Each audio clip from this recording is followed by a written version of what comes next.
Well, if you like John's comments, you're going to like mine. Well, to begin with, we were asked to say a few words, and I guess the two words that came to mind when I started thinking about Bob were admired and trusted. Those are the words that always come to mind when I think about Bob and the time we have spent together, working together at Ohio Northern University. Bob is definitely a leader. He is committed to civic leadership. And one time I asked him, I said, Bob, why do you spend so much time doing these things? Are you running for public office?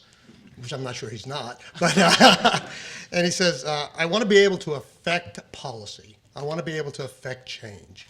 And if you know Bob at all, one of the things he's done at Ohio Northern University throughout his entire career work on the board was to affect change.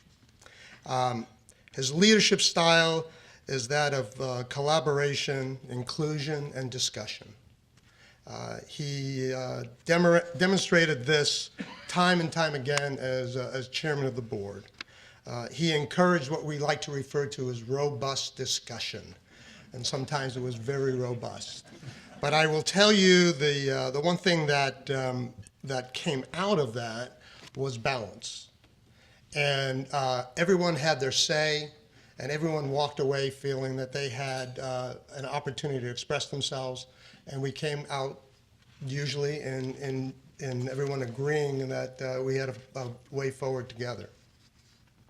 And I guess within that context, Bob is so admired by his colleagues. There isn't a person on the board that I think wouldn't be able to stand up here as well as John and myself and give you the exact same comments about what a wonderful person he is and how we admire his leadership. The other piece is that Bob is very much a trusted businessman and civic leader. His success in the investment management community is second to none, and if you understand that business model at all, it comes with having clients that really trust you. And that is an enormous responsibility for a person like Bob and his organization to take other people's hard-earned money and to manage it properly, and he is a trusted individual. He's definitely a civic leader. Bob knows everybody, and everybody knows Bob in Cleveland. He is a regional supporter of Northeast Ohio, and he has such a broad base support of so many people. And I know this on a first-hand basis because I'm so afraid of the new election cycle because I'll always get this call from Bob. I either have a fundraiser for you to go to or you need to support this person. I said, Bob, I don't even know this person. He says, you need to support this person. So when Bob believes in an individual or a cause, I don't really think it does cross those lines whether you're a Democrat or Republican or an independent. He believes in the cause and he supports it and he brings his friends along. And I guess finally, and maybe the greatest attribute is that Bob is so devoted to his family. And I personally have spent so many hours driving from Cleveland area to Ohio Northern University with Bob and with Bob Kirscher. And we talk about a lot of things. We certainly talk about the university.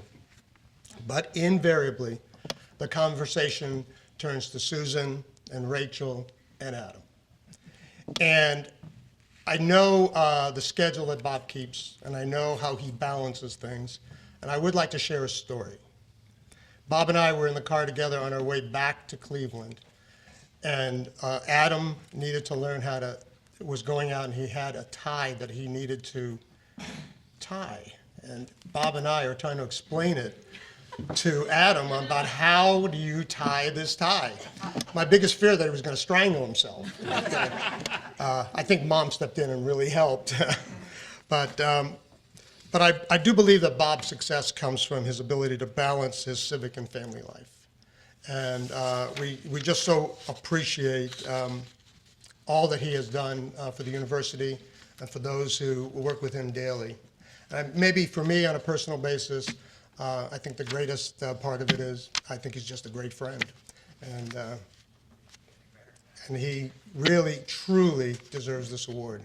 And on behalf of everybody, thank you, Bob.